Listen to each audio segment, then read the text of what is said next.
Hi guys, welcome back to Mastering Campfire Cooking and the Skillet series. Now in the first one of this, in the introduction, I talked about various touching points on it.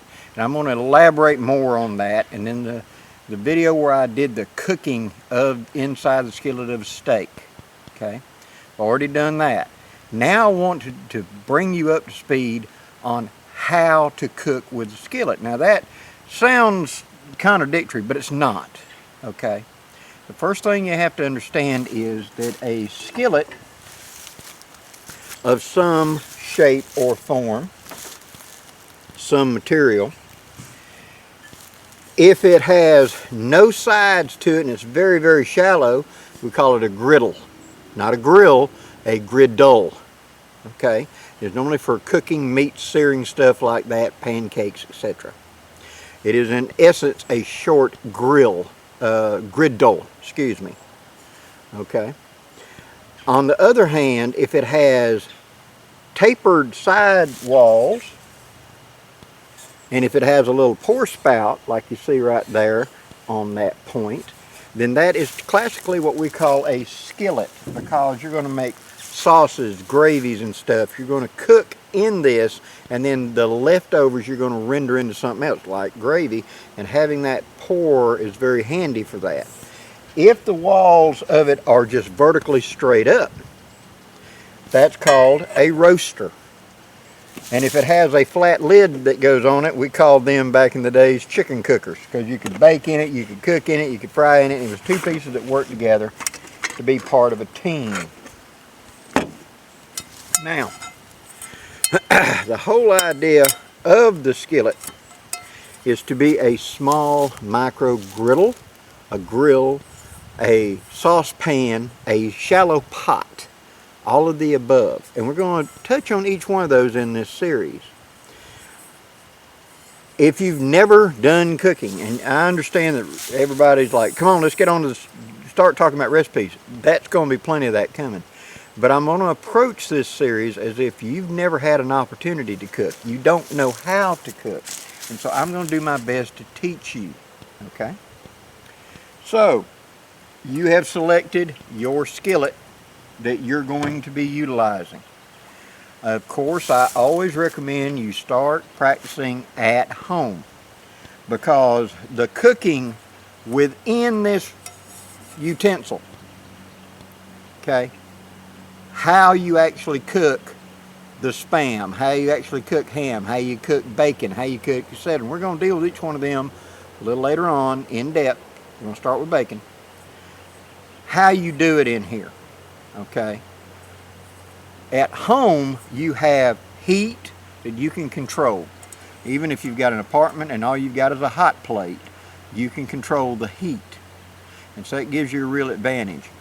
Cooking very fast makes things thin and crispy very quick and hardens the outside edge. Cooking things slower gives it time to cook deeper and not burn. Okay? For example, let's look at it this way. If I heated this up in a fire and got it really hot, and I took my bare hand, I slapped up there like that, and it went to sizzling. Okay? The first thing that I'm going to get is called a first degree burn. That's where it turns red and the skin draws up a little bit. Gets stiff, a little hard. Okay? If I left it sitting there even longer, I'd get what's called a second degree burn. That's where it would draw up and pockets of moisture within it would be forced to the surface, blisters. Okay? Third, if I still kept it there, it would eventually turn black, burn, and actually start caramelizing to eventually, if nobody ever quit, it actually catch fire and burn like getting green wood to burn. That's first, second, third degree stage burns, right? A hunk of steak does the same thing. It's just a hunk of flesh. Thin, delicate flesh, like fish, burn very easily. So you've got to control your temperature. You've got to cook slow at lower heat. If I want to sear a steak, What is a sear? First degree burn. Just think of it like that. I want to get this hot. And I'm going to put that steak in it, and it's going to sizzle like crazy. And then I'm going to let it sit there and make that hard crust. And then I'm going to flip it over and do the other side and make that hard crust to capture and trap moisture within that meat. Because we're talking about a 1/2 inch piece of meat, see. Now if I left it at that kind of heat, what would happen? Same thing that happened to my hand. It would start turning black. What do we call that? Correct. We call that blackening a steak. And we're actually doing a 3rd degree burn on a steak. That's what we're doing. So we're blackening it. That sears it in. And if I use high heat and put the meat in there and blacken it, in the middle it's still raw, rare. Because the heat is so high, it has not had time for that heat to penetrate the depth of that meat from the top or the bottom as I flip it over and sear it. It's not had time to get in the middle. The outside will be burned and ruined before the inside because that's too much heat. So you would take a steak and you would say to make it rare, okay?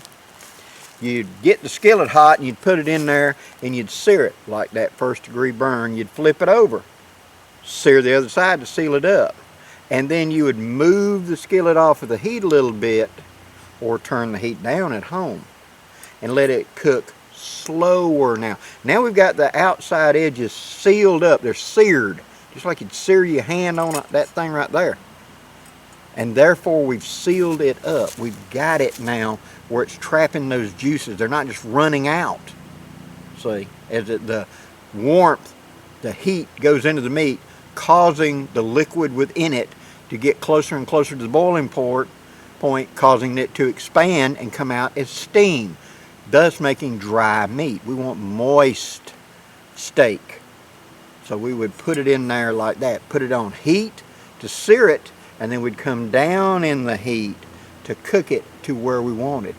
If we come down on low heat and we let it go for several minutes, we can get well done. It's got a good sear on the top and the bottom, and all the way to the core is cooked, but not dry. If I have a little more heat on it, I can do medium rare where I sear it, and then at point X, that middle is nice and warm, but it's still pink, and I take it off. Or I can put it on the high heat, sear both sides of it for just like 2-3 minutes on a side, and then take it off, and the center's cool. That's rare. See, it's all about controlling your heat and whatever heat source. Bacon.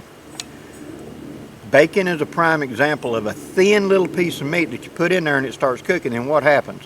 It starts to bow up and crinkle up. Well, now it's not in contact. So the edges start to burn, and the other is not actually touching the pan, it's actually sticking up because it's a fold in the bacon. So they have weights that are put on top to hold it flat on a grill or something like that. And you also have some you can put excuse me, into a skillet to hold the bacon flat to make it cook evenly and correctly. Okay, you don't have to do that, but you got to cook it a little longer. You got to have a little lower heat so that when I put it on there, it'll just start a low fry, and that gives it time to cook because it is thin. See, it gives it time to cook without burning. If you want crispy bacon, you want lower heat and longer time. If you put it on high heat and you think it'll make it really crispy, it'll be really burnt before it's really crispy. See, it's about regulating this heat. Now, your skillets do make a difference. The king of cooking, cast iron, fantastic for cooking. Heat will change slowly up and down. So if I've got it on a heat source and I put a high heat on it, it slowly gets warmer and warmer and warmer. It will eventually get very, very hot. But when I pull it off the heat, it also holds that heat better. Very good for frying like chicken or something, where I'm going to be putting a cold piece of meat into that hot oil. That's why cast iron is superior for that kind of frying.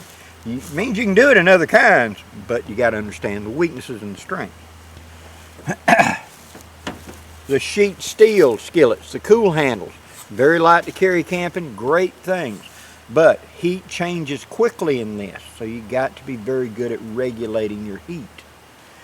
So if I'm going to cook something delicate like fish, I need to get it warm, put the fish up there and kind of sear it, and I need to come over here onto low heat and let it sit there and slowly cook to the center so it's fully cooked. Otherwise it will burn very easily. See, it's all about regulation. Now if you'll look back at the pictures on paintings and stuff like that of old kitchens and stuff back in the 1800s or whatever, a lot of times you're going to see this funny little thing sitting up on a wood stove, because you remember all a wood stove is a campfire in the house. It was a big improvement over the hearth or cooking in a fireplace, because now I had a flat heat surface that I built the fire inside this box. The heat would flow through this metal range and then the smoke would go out a chimney. I had warming bins up here. That meant that whenever I put the fire into it, this side, the left-hand side over here, would be really, really hot, like high heat. And as I went further to the right, the temperature got a little cooler. So if I was using, and that's when these thin skillets were very, very popular, and I was going to sear a steak, I'd set it up there on that high heat. I'd throw my steak in there. It would go to searing. I'd flip it over, I'd sear the other side, and then I'd slide it over here to this part of the range. I didn't have a, like we have on a modern stove, a thermostat to turn up or down to make it hotter or cooler. I had to physically move the skillet on the range. Well, that's what we have to do on a campfire as well. And that's one of the advantages to the campfire layout of having the two logs, the classic woodsman's campfire like this, and you put a big old pile of coals on one end and you taper the coals down to the other side. That way, the hot side is up here, right over the coals. And I start frying it. If I realize it's cooking too fast, it's starting to burn, I slide it down away from the heat. I'm still close, I'm not completely off, see? But let's say right here is my true bed of coals, and then I've tapered some coals out toward the end. I'll start up here and I'll bait my high heat, and I'll have to move the skillet. So on a campfire, you have to move the skillet to adjust the heat. That's the concept I'm trying to get across to you. And it becomes very important when we start looking at other types of cooking. And we're going to do all of them. Now, a good skillet, good heavy and etc. sitting on a fire. You only want raw flames to boil water. So if I'm putting like a thick watery stew or soup or something in here, yeah, I can put this with raw flames underneath it. And it will cook, because what does water do? We talked about this in the campfire series, and that was water is 212 degrees. That's the maximum it can get to before it turns to steam. So if I put water into the bottom of this, let's say just like a finger's worth or less, #2 pencil thickness in the bottom of this, and I put it on that high heat, and I take a big old ham steak and I put on top of that. Well, that water goes to boiling. And it's boiling and cooking the ham steak, and as that water level goes down, and it will because it's evaporating out, it's steam, that ham steak is going to start laying in contact. I keep moving it around. That is called parboiling. I'm kind of frying it in water. I get a skin on the outside of it, because if I take it and I put it in a dry skillet, I put that ham steak up there and I put it on high heat and I sear it, flip, both sides are good and seared, and then I add a little bit of water to it. And keep just a little water, not much, but a little bit of water boiling in bottom. I can slow cook it over a couple of minutes so I do not overcook. I parboil fish, I parboil ham, and several other delicate meats. I'll parboil them. Squirrel, I will parboil, because it's a tough meat.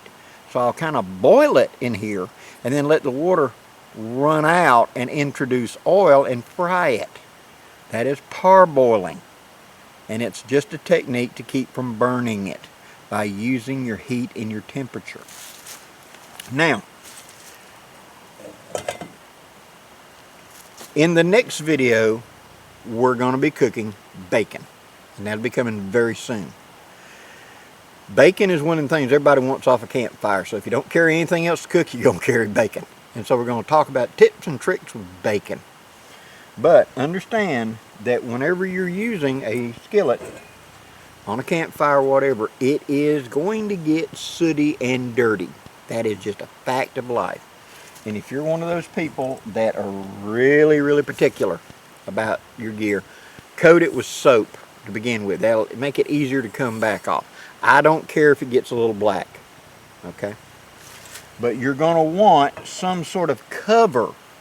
Now we're going to be talk about other tools a little later on. Right now I want to talk about covers of some kind so that I can take this to the field and not get everything I got covered in soot. Plus the fact you fry bacon in this or whatever, we're going to deal with that. It's going to be greasy.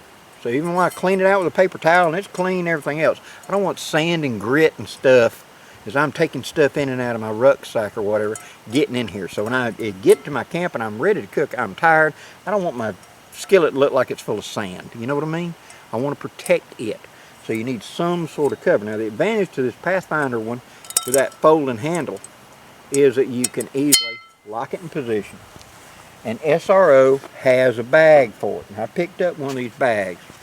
This bag's going to become a gift for Bear. He don't know it yet, but Bear's going to be getting this for a gift. But I want to talk about it. It's good and heavy Condura. You want some material that's fairly thick. Now the advantage to Cordura, very tough, rugged, and durable. Disadvantage, it will melt. It is a form of nylon, so you can't set a hot skillet on it. Okay? If you have a bag that's made out of something like denim, an old pair of pants or something like that, you can use it as a pot rest where you can sit onto it and keep from burning. I like a thick one to be able to put on my lap and be able to sit on top of it so I can eat right out of the skillet as a plate. And the skillet still's a little hot because it's a cold day and I ain't gonna wait for it to cool off. I can put this on my lap and sit it on my lap. But you got to be careful of nylon or Cordura. And this is the one that's sold by SRO. It's really nice. It's got the drawstring on it. And it will completely enclose. And then you can cinch this up and cinch up the bag. See, that keeps dirt and debris from getting into it. Big advantage. It also keeps that soot and crap from getting into everything else in your pack. Also big advantage. You want some sort of bag that you can clean. Now, with a simple bag like this, I can turn it inside out. After it started getting, it needs a cleaning. Turn it inside out and you go to the kitchen sink and just add a little salt, a little bit of water and some soap and clean it. And then dry it out and then put it back to the field. See, that's the real advantage of a bag you can turn inside out. If you're using some other improvised like this, which I'm utilizing because I'm taking the Pathfinder and I've got an extra Boy Scout mixing bowl and the little bitty soup kettle. They'll fit in the middle of it. And then I'm sliding it down into this old, it's a Chinese AK drum bag that I picked up and I modified, moved the tile points around and stuff. But that makes a bag I can carry and keep everything clean, right? And with it being canvas back here, I can set it down as a pot coat, especially if I'm trying to keep something warm a little bit. I can sit it on top of this and not have the ground suck the heat out of it. So to recap, your skillet, whatever one you're going to be using, we're going to start out by really simple. The first thing we're going to be cooking is going to be bacon because everybody wants bacon. And then we're going to step up to parboiling and things like that. I'm going to show you different ways to make stuff in a skillet. Different recipes. How to cook meats, fish, gravies, baked bread. There's many, many, many, many things you can do in a skillet. But the number one skill you've got to have with a skillet is heat regulation. Now if you've got a stove you're using where you can turn the volume up and down on a camping stove or something, great, you're way ahead. If you're wanting to do it rustic like I do and use campfire, practice at home with charcoal. Get on the barbecue grill, make a pile to one side, and like I talk about, practice moving it in and out of the heat. So you start cooking, we're going to deal with this in depth while we're actually cooking. Something starts to go a little too fast, it's starting to burn. Moving it off the heat, drop that temp down. A thin skillet will drop heat quickly. A thick skillet will drop heat slowly. We're going to deal with both of those ideas in upcoming videos. Okay, the very next video is going to be on bacon. I'm sure it'll be popular. Please, down there in the comments, leave any questions, ideas you got, and anything you want to see me cook. I'll be glad to try to do it. Till next time, guys, I'm Blackie, wishing you safe journeys. Have a great day, guys.